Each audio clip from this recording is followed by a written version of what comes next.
नमनाचे श्लोक म्हणूया आणि मग सुरुवात करू. वसुदेवसुतं देवं कंसचाणूरमर्दनं देवकी परमानन्दं कृष्णं वन्दे जगद्गुरुं. गुरुर्ब्रह्मा गुरुर्विष्णू गुरुर्देवो महेश्वरः गुरुः साक्षात् परब्रह्म तस्मै श्री गुरवे नमः. गोपाल कृष्ण भगवान की जय. सद्गुरुनाथ महाराज की जय.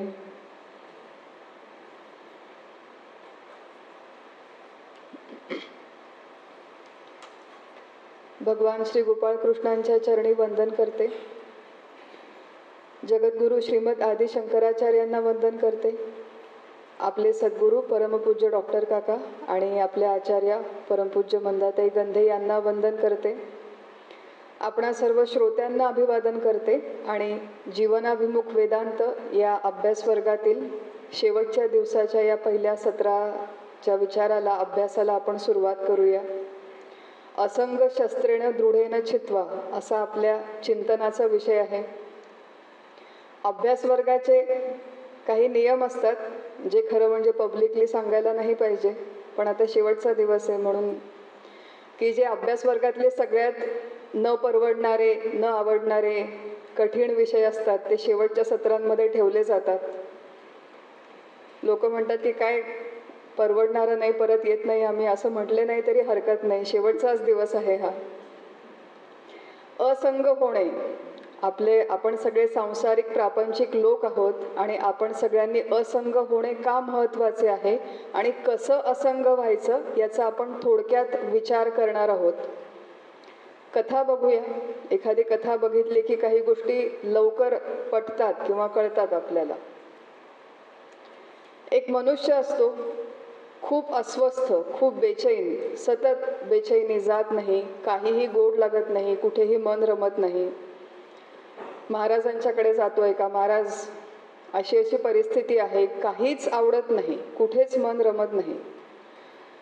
का बरं एवढी अस्वस्थता का आहे, बेचैनी आहे? महाराज त्याला विचारतात की काय समस्या आहे. तो म्हणतो, अहो एक समस्या असेल तर मी सांगेल, माझं जीवन समस्यांनी भरलेलं आहे लहानपणापासून. बरं काय काय आहे सांग तरी मला, महाराज म्हणतात. आणि खरं आहे की काही काही लोकांचं जीवन असं असतं की खरंच खूप संघर्ष लहानपणापासून केलेला असतो. जीवनाच्या प्रत्येक क्षेत्रामध्ये प्रत्येक फ्रंटवर काही लोकांना संघर्ष असतो. सांगतो की माझे वडील लहानपणी गेले, आईने मला वाढवलं, खूप गरिबी होती, लहान भावंड होती, शिक्षणामध्ये प्रॉब्लेम आले, समस्या आल्या, लहान भावंडांचं मी केलं, आता सगळे मोठे झाले, आता मला कोणी विचारत नाही, नोकरीमध्ये समस्या आहे, बॉसचे प्रॉब्लेम्स आहेत, इत्यादी इत्यादी मोठी यादी सांगतो. महाराजांच्या लक्षात येते केस काय आहे ते. महाराज उत्तर काहीच देत नाही त्याला. आतमध्ये जातात. आपल्या घरामधून एक मातीचा घट, छोटासा घडा, तो पाण्याने भरलेला, तो घडा घेऊन येतात आणि त्या मनुष्याच्या हातामध्ये देतात की हा घडा घे आणि हातामध्ये पकड. तो पकडतो. महाराज म्हणतात असा हात उंच कर आणि हातामध्ये तो पाण्याचा साधा घडा आहे तो पकड. त्याला वाटतं काही प्रक्रिया असेल, महाराज काहीतरी सांगतील आता आपल्याला ज्याच्यामुळे आपल्या सगळ्या समस्या गायब होऊन जातील. मग तो पकडतो. महाराज शांत बसलेले. 1 मिनिट झाला, 2 मिनिट झाला, 5 मिनिट झाले, हाताला कळ लागायला सुरुवात झाली. खरं तो जो घडा होता तो अगदी छोटासा होता, पण 5 मिनिट झाल्यावर हाताला कळ झाली, 10 मिनिट झाले, 15 मिनिट झाले. किती वेळ धरून ठेवायचं? महाराज दुखायला लागला हात आता. नाही धर, अजून थोडा वेळ पकडून ठेव. काय म्हणतात महाराज? थोडा वेळ अजून धरून ठेव. काही वेळाने अशी परिस्थिती आली की अहो आता हात तुटून जाईल माझा, आणि मग तो मनुष्य हात खाली करतो. महाराज काय समजावून सांगतात की तू हा जो मातीचा घट आहे तो 15 मिनिट पकडून ठेवलास आणि हात तुटायची वेळ आली. मग 20 वर्षांपूर्वी घडलेल्या ज्या घटना आहेत त्या तर अजून पकडून ठेवलेल्या आहेस. महाराज सांगतात की हा जो घट होता त्या घटातलं पाणी आणि घटाचं वजन 15 मिनिटात वाढलं नाही, पण पहिल्या मिनिटाला जेव्हा तो घट पकडला तेव्हा त्याचा तेवढा त्रास झाला नाही. पण 15 मिनिट जेव्हा तोच तेवढ्याच वजनाचा घट पकडून ठेवला तेव्हा हात दुखायला लागला. मग आपल्या जीवनातली जी दुखणी असतात सगळी ती अशी प्रोलॉंग्ड पिरियडसाठी जेव्हा आपण एखादी गोष्ट घट्ट पकडून ठेवतो किंवा तिला घट्ट चिकटून बसतो, त्याच्यामुळे आपल्या जीवनातली अधिकांश दुखणी असतात.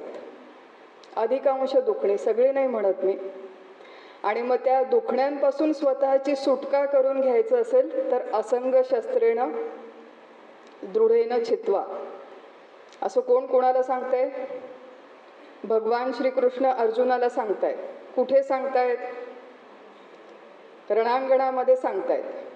भगवद्गीतेचं सौंदर्य याच्यामध्ये आहे की भगवद्गीतेचा उपदेश कुठल्याही आश्रमामध्ये अशा छान वातावरणामध्ये, AC रूम्स आहेत, सकाळी नाश्ता झालेला आहे, ब्रेकफास्ट चहा बिहा 2दा झालेला आहे, अशा परिस्थितीमध्ये भगवद्गीतेचा उपदेश झालेला नाही.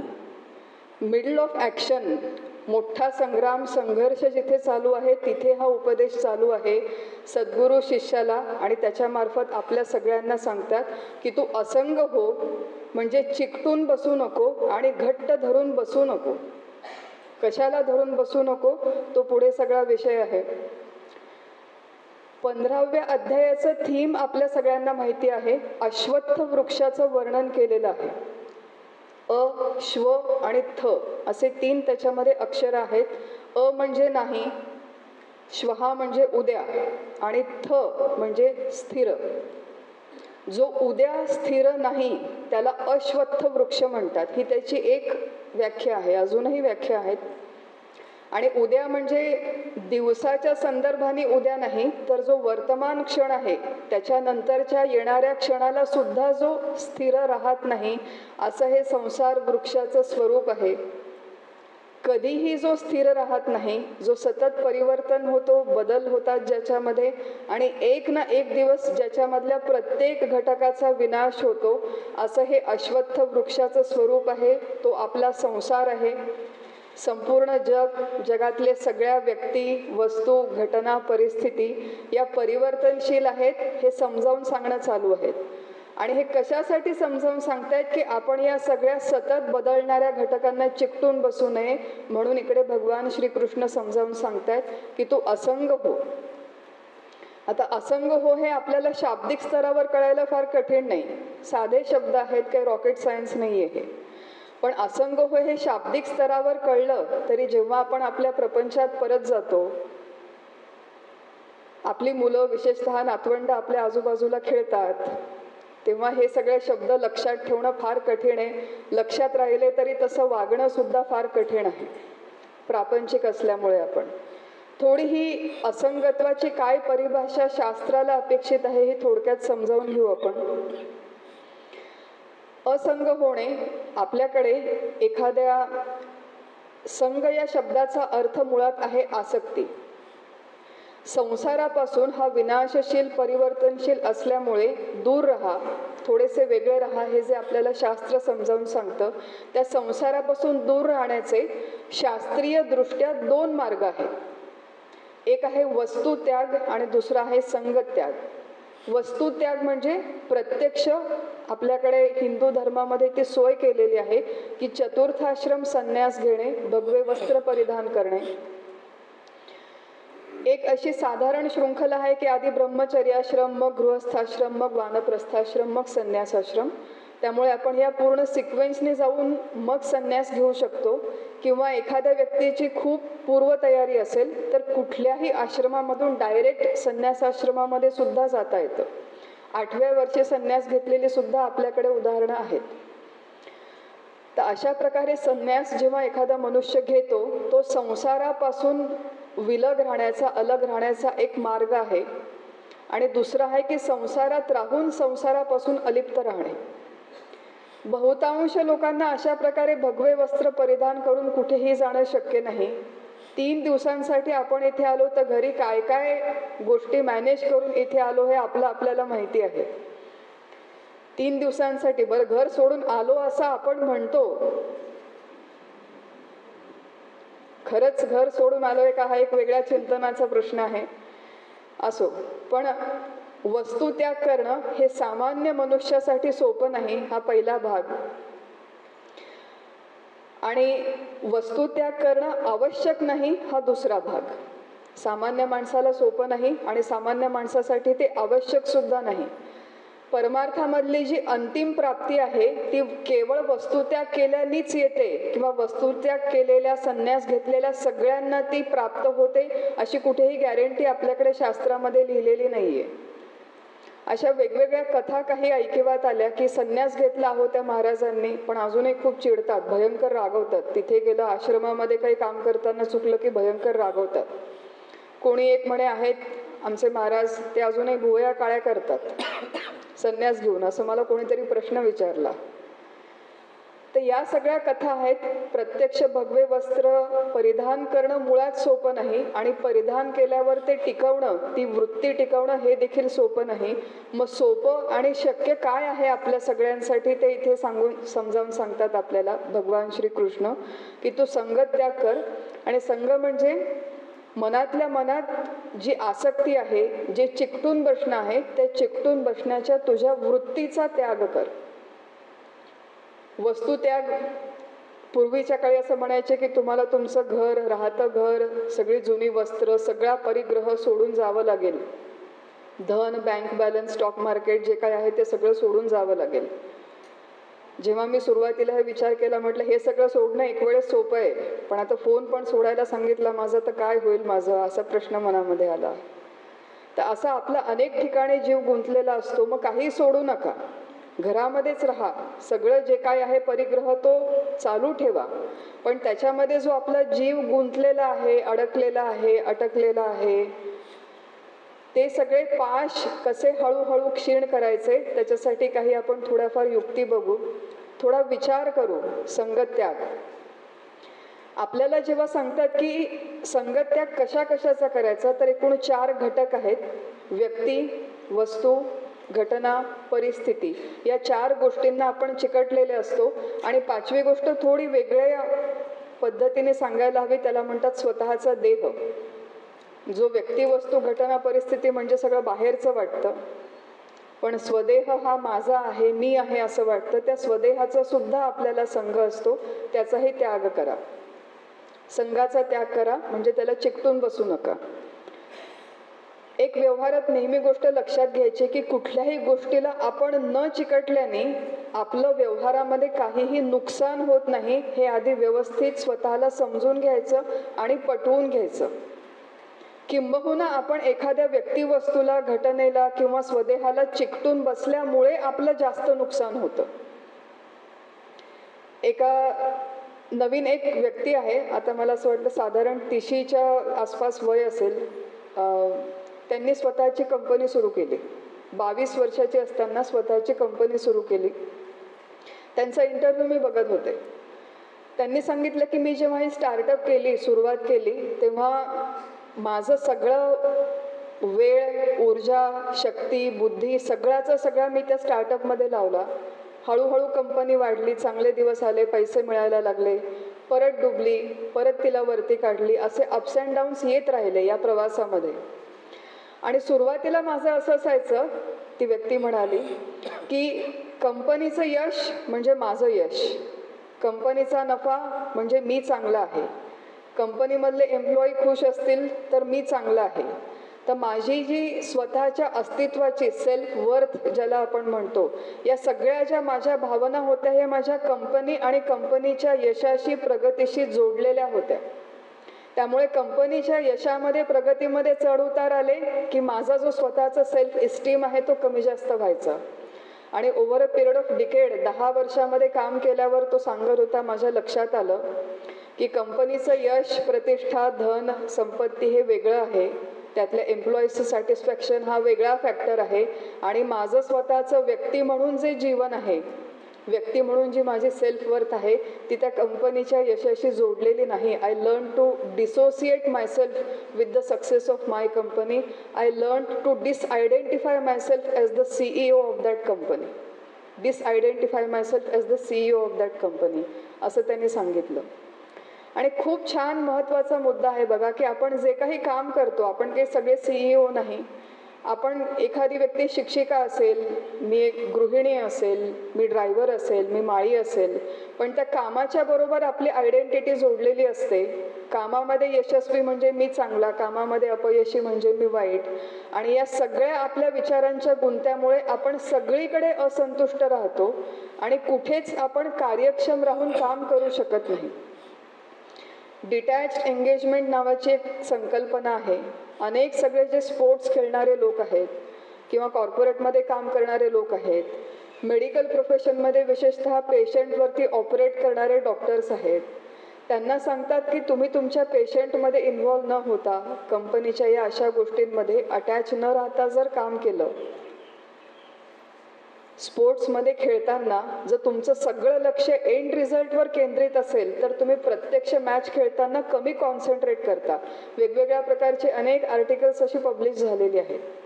याच्या उलट तुम्ही आउटकमचा विचार न करता केवळ माझं काम आहे, कर्तव्य आहे म्हणून जे काही आहे तुमचं कार्य ते केलं तर अधिक एफिशियंटली करू शकता, हा पहिला भाग आपल्याला समजावून सांगतात. थोडक्यामध्ये आपण बघतो या सगळ्या संकल्पना. आणि दुसरं की हा विचार करायचा. व्यवहारामध्ये आपण सगळ्यात आधी कुठे कुठे चिकटून बसलेलो आहोत ते आयडेंटिफाय करायचं. ते चिकटून बसल्यामुळे माझं काय नुकसान होतंय ते देखील आपल्याला स्वतःचं परीक्षण करता आलं पाहिजे. आणि मग परीक्षण केल्यावरती ते जे चिकटून बसणं आहे ते हळूहळू क्रमाक्रमाने कमी करता आलं पाहिजे. कमी करण्यासाठी पहिला उपाय आपण बघितला की नुसता विचार करायचा की माझं काही नुकसान होणार नाही. चिकटपट्टी काढल्याने काही नुकसान होणार नाही. अनेक भगिनी आहेत, आजकाल बंधू पण बरेच स्वयंपाक करतात. 2 प्रकारचे तवे असतात. एका तव्यावरती डोसा घातला की तो चिकटून बसतो, मग खरडून काढावा लागतो, तो कोणाला खाता सुद्धा येत नाही. आणि दुसऱ्या तव्यावरचा डोसा लगेच निघतो आणि त्याचा छान उपभोग घेता येतो. मग आपलं अंतःकरण कुठल्या तव्यासारखं हवं? नॉनस्टिक तव्यासारखं आपलं अंतःकरण करून घ्यायचं. मग कितीही लोक आले, कितीही लोक गेले, कितीही घटना घडल्या तरी त्या नॉनस्टिक तव्यावरच्या डोशासारख्या पाहिजे. तेवढ्या वेळापुरता आहेत, गेल्या की गेल्या, रामकृष्ण हरी. अशा पद्धतीने आपल्याला हळूहळू जगता आलं, विचार केला तर आपलंही जीवन सुखकर होतं आणि आपल्याबरोबर राहणाऱ्या इतरांचंही जीवन सुखकर होतं, हे लक्षात घ्यावं. पहिला भाग आहे. संगत्याग करण्यासाठी म्हणजे हे चिकटून राहणं सोडण्यासाठी अजून काही उपाय आहेत, थोडा त्यांचा विचार करू. काल प्रश्नोत्तरांच्या सत्रामध्ये आपण एक भाग बघितला होता की हे संपूर्ण जग माईक आहे. आपण मगाशी बघितलं अश्वत्थ वृक्षासारखं आहे, परिवर्तनशील आहे. हा एक विचार सातत्याने जर आपण मनामध्ये जागृत ठेवला. मायेची आपण व्याख्या देखील बघितली होती. किती जणांच्या लक्षात आहे कल्पना नाही. सतासत विलक्षण अनिर्वचनीय मिथ्या. शेवटचं सेशन आहे त्यामुळे एकदा ऐकून घेऊ सगळे शास्त्रीय शब्द परत. टेम्पररी एक्झिस्टन्स आहे. या सगळ्या गोष्टींना टेम्पररी एक्झिस्टन्स आहे. ज्याला ज्याला आपण चिकटून बसलेलो आहोत त्या सगळ्यांना टेम्पररी एक्झिस्टन्स आहे. एक आहे व्यक्ती, दुसरी आहे वस्तू, तिसरी आहे घटना, चौथी आहे परिस्थिती. आणि काही प्रत्यक्ष ऐकलेले किस्से सांगते मी, म्हणजे आपल्याला रिलेट करता येतं. एक महिला आहे, भगिनी आहे माझ्याबरोबर. तिचा एकुलता एक मुलगा हा शिक्षणासाठी दुसऱ्या गावाला गेला. एकुलता एक मुलगा. बरं, तो मुलगा मोठा होईपर्यंत सगळं आयुष्य त्या मुलाभोवती गुंफलेलं. आणि अचानक जेव्हा तो जवळ सोडून गेला, बरं असं काही फार लांब गेला अशातला, चंद्रावर मंगळावर गेला अशातला काही प्रकार नव्हता. 3-4 महिने लांब राहिला. ही जी भगिनी होती, या भगिनीला काउन्सिलिंग करण्यासाठी सगळा परिवार एकत्र. आणि तिने सांगितलं की मागच्या 3 महिन्यापासून मी त्या मुलाच्या खोलीचं दार उघडून आतमध्ये सुद्धा गेले नाही. म्हटलं का बरं गेले नाही? ते कपाट बघितलं, त्याचे कपडे बघितले, त्याचं स्वेटर बघितलं की मला त्याच्या खूप आठवणी येतात. आठवणी येणं साहजिक आहे, आपण काही दगडाच्या हृदयाचे नाही. जेवायला बसलं की आठवण येईल, त्याच्या आवडीचा पदार्थ केला की आठवण येईल. आठवण येणं याच्यात चुकीचं नाहीये, पण ती आठवण आल्यामुळे दुःखी होणं हे चुकीचं आहे. आठवण येणं, जो माणूस निघून गेला त्याच्यात काहीही गैर नाही, पण त्याच्यामुळे आपण दुःखी आणि आपण दुःखी त्याच्यामुळे आपला सगळा परिवार दुःखी, हे जे आपण चिकटून बसतो त्या चिकटून बसण्याला इथे आक्षेप घेतलेला आहे की मुळात तो मुलगा कसा होता, सतासत विलक्षण अनिर्वचनीय मिथ्या. मुलगा कसा होता किंवा मुलगा कसा आहे की आहे तिन्ही काळात आहे असंही नाही, तिन्ही काळात नाही असंही नाही, आहे किंवा नाही हे नक्की सांगता येत नाही. ज्याच्याबद्दल तो माझा मुलगा, त्याला टेम्पररी एक्झिस्टन्स आहे. म्हणून त्या मायेचंच दुसरं लक्षण सांगितलं की तो प्रतिती मात्र सत्तावान. काल आपण हा विषय थोडासा बघितला होता, रिवाईज करतेय, की जेवढा वेळ तो समोर आहे तेव्हा अत्यंत प्रेमाने त्याचं सगळं कर्तव्य करायचं. तो जे म्हणेल त्याला ते करून खाऊ घालायचं, जे शक्य आहे आपल्याला ते प्रेमाने बोलायचं, संस्कार करायचे, त्याला चांगल्या वाईटातला फरक समजावून सांगायचा, जिथे अडखळेल तिथे सपोर्ट करायचा. पण आमच्या काकांचं वाक्य आहे, मी तसंच्या तसं सांगते, की एकदा तो मुलगा डोळ्याआड गेला, मग तो दुसऱ्या गावाला गेला असेल, साधं घरातून उठून युनिव्हर्सिटीमध्ये आपल्याच गावात गेला असेल, तर तेवढ्या 3-4 तासांपुरता तो मुलगा अस्तित्वातच नाही असा जर आपण विचार केला तर काय हरकत आहे, असा प्रश्न आमच्या काकांनी आम्हाला विचारला होता. 3-4 तास त्याला अस्तित्वच नाही असा विचार केल्याने काय नुकसान होणार आहे मुलाचं किंवा तुमचं. असं हळूहळू स्वतःला जर आपण ट्रेनिंग देत गेलो वेगळं होण्याचं, आणि मुलाचं उदाहरण याच्यासाठी की आपल्या बहुतांश आसक्ती अशी मुलामध्ये असते. एक आहे व्यक्ती, दुसरी आहे वस्तू, घटना, परिस्थिती, कितीतरी वेगवेगळ्या स्तरावर. एक घर आहे, प्रत्यक्ष घडलेली घटना. त्या घरामध्ये 3 पिढ्या एकत्र राहत होत्या. आजी आजोबा, त्यांचा मुलगा सून आणि मग नातू. नातू मोठा झाला, नातवाचं लग्न झालं, नातसून आली. मग त्या नातवाला अजून मुलगा झाला, घरात पणतू झाला. मग ते जे नातू आणि पणतू आहे ते बाहेरगावी राहत होते. मग अशी वेळ आली की त्यांना काही कारणाने आपल्या जुन्या घरी, जुन्या गावात परत यावं लागलं कायमचं. आता या घरामध्ये ऑलरेडी 2 पिढ्या राहतात. नातू पणतू आले. त्या नातवाने आणि नात सुनेने असं प्रपोज केलं की हे जे घर आहे इथलं जुनं फर्निचर, ते पितळेची मोठी भांडी वगैरे काही आता फारशी लागत नाही, त्याची फॅशन नाही, एवढ्या मोठ्या भांड्यांची गरज नाही, आपण सगळे काढून टाकू आणि नवीन नॉनस्टिक कुकवेअर सगळं घेऊन येऊ घरामध्ये. त्याच्या पणजी आजी होत्या घरामध्ये, त्यांनी एक भांडं घरातलं काढू दिलं नाही. एकही भांडं घरातलं हलवायचं नाही. तो जुना टेबल आहे त्याला हात लावायचा नाही.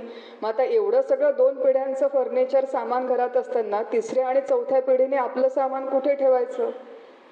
असं जेव्हा आपण माझं घर, माझ्या जुन्या वस्तू, माझ्या आठवणी, मी किती संघर्ष करून हे सगळं मिळवलं, तुम्हाला काही कल्पना आहे का, असं म्हणून जेव्हा आपण चिकटून बसतो तेव्हा आपल्या चिकटण्याचा आपल्याच घरातल्या लोकांना त्रास होतो.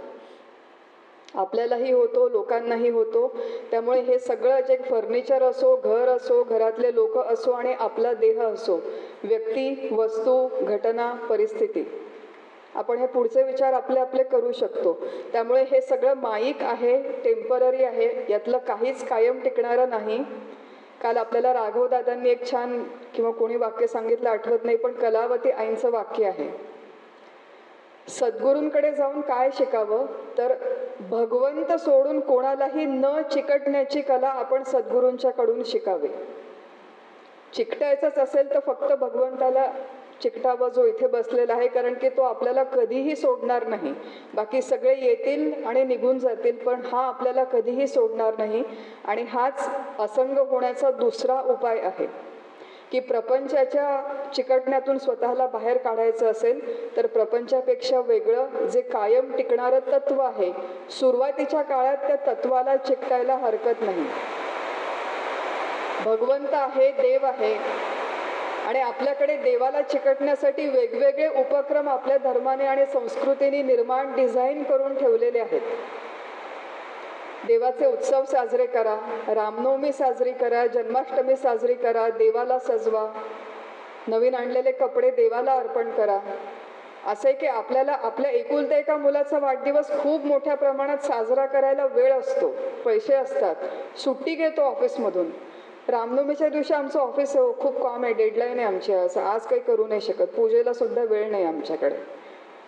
असं हे जे आपलं जीवन पद्धती आपण विपरीत उलटी करून घेतलेली आहे, त्याच्यामुळे आपल्या जीवनातली दुखणी सगळी निर्माण झालेली आहे.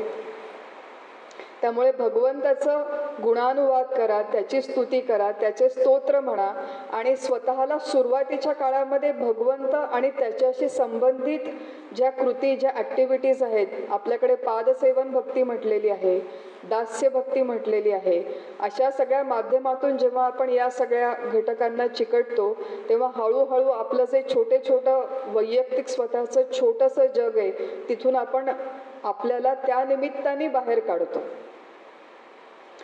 परमपूज्य काकांनी एक खूप छान शब्द अजून सांगितला होता की संसारामध्ये गोंदवलेकर महाराजांचं पद आहे की नामात रंगुनिया व्यवहारी सर्व भोग सेवावे. आता इथे आपल्याला असं कुठेही म्हटलं नाही की तुम्ही मिठाई खाऊ नका, समोसे खाऊ नका, चहा पिऊ नका, असं कुठेही म्हटलं नाही. पण ते सगळे भोग भोगताना नामात रंगुनिया. काका आमचे म्हणाले होते वेगळ्या भाषेमध्ये जरा की कुठलाही भोग भोगताना मनातल्या मनात ईश्वराचं स्मरण करायचं आणि त्या भोगाच्या आणि आपल्यामध्ये ईश्वराला आडवं पाडायचं आणि त्याला म्हणायचं तू भोग. मग हे चांगल्या भोगांना सुद्धा ॲप्लिकेबल आहे आणि आपल्याला न परवडणाऱ्या भोगांना सुद्धा ॲप्लिकेबल आहे. खूप सुखाचा क्षण आहे, खूप कोणीतरी स्तुती करते, ईश्वराला म्हणायचं तू ऐक. कोणीतरी येऊन नावं ठेवते, त्याला म्हणायचं तू भोग. अशा प्रकारे त्या भोगाच्या आणि आपल्यामध्ये जर त्या देवाला भगवंताला आडवं पाडलं तर मग आपल्याला त्रास होत नाही. आपण कसे राहतो? नॉनस्टिक तव्यासारखे. आणि देवाला काही प्रॉब्लेम नाही हो, तो सगळं भोगू शकतो. आपल्याला प्रॉब्लेम्स आहेत सगळे. ते एक छोट्या ट्रिक्स काकांनी सांगितलेल्या. सो पहिला आपण एक विचार केला की विचाराने असंग व्हायचं. हे सगळं माईक किंवा टेम्पररी आहे असं जाणून असंग व्हायचं. भगवंताच्या भक्तीच्या माध्यमातून भगवंताचं स्मरण करून त्या मदतीने असंग व्हायचं, वेगळं व्हायचं, अलिप्त राहायचं. खूप एक अजून महत्त्वाचा फॅक्टर आहे की सत्संगामध्ये अधिकाधिक काळ राहण्याचा प्रयत्न करायचा. चौथा उपाय असंग होण्यासाठी. खूप छान एक संकल्पना आहे की या जगामध्ये जेवढे लोक आहेत, मंदाताईंनी सांगितलेली संकल्पना आहे की फार कमी लोक हे अत्यंत वाईट असतात की ज्यांना कधीही सुधारणं शक्य नसतं. दुर्योधन दुःशासनासारखे. फार कमी लोक अत्यंत चांगले असतात की ज्यांना कधीही बिघडवणं शक्य नसतं. विवेकानंदांच्या सारखे, ज्ञानेश्वर महाराजांच्या सारखे. आणि बहुतांश लोक आपण मध्ये असतो. ज्या प्रकारच्या लोकांचा आपल्यावरती इन्फ्लुएन्स असतो, प्रभाव असतो, त्या दिशेने आपण ग्रॅव्हिटेट होतो, ओढले जातो. मग आता माझ्या मैत्रिणी कोणत्या आहेत? जर शॉपिंग करणारी मैत्रीण असेल, TV सिरियल्सवरती चर्चा करणारी मैत्रीण असेल, ऑफिसमध्ये गुणगुण करणारे कलिग्ज असतील आणि त्यांच्याबरोबर मी 24 तास राहत असेल तर आपलाही स्वभाव तसाच होतो.